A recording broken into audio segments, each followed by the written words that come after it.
Alan Milburn, the former Labour minister who heads the commission, said he had little hope the current government was capable of making the changes necessary to deliver a more equal society. He was joined in walking out by his three fellow commissioners, including the Conservative former cabinet minister Baroness Shephard.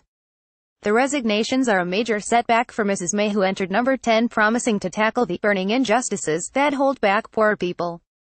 However, a government spokesman said the departures came after Mr Milburn, whose term as commission chair expired last July, was told that a new chair was to be appointed and that an open application process would be held for the role.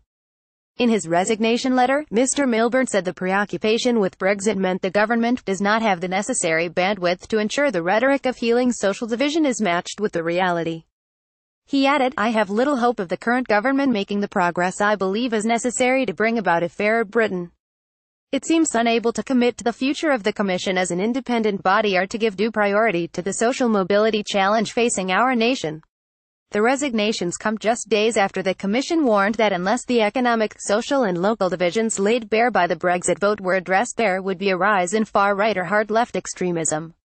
In its report, the Commission said London and its commuter belt resembled a different country to coastal, rural and former industrial areas where young people faced lower pay, fewer top jobs and commuting times nearly 4 times those in cities. Mr Milburn told The Observer, "The worst position in politics is to set out a proposition that you're going to heal social divisions and then do nothing about it. It's almost better never to say you'll do anything about it. It's disappointing at least that the government hasn't got its shoulder to the wheel in the way it should to deal with these structural issues that lead to social division and political alienation in the country." In America for 30 years real average earnings have remained flat. Now here the Chancellor is predicting that will last for 20 years. That has a consequence for people, but a political consequence as well. It means more anger, more resentment and creates a breeding ground for populism. For Labour, Shadow Cabinet Office Minister John Trickett said the resignations came as no surprise. As inequality has grown under the Tories, social mobility has totally stalled. Theresa May has rewarded the rich whilst holding everyone else back, he said. It is no surprise the whole Social Mobility Commission has resigned in frustration. Under the Tories, how well people do in life is still based on class background rather than on talent or effort.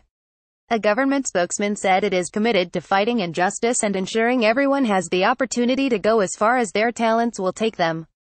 We are making good progress with social mobility. We have increased the national living wage, cut income tax for the lowest paid and doubled free childcare, the spokesman said.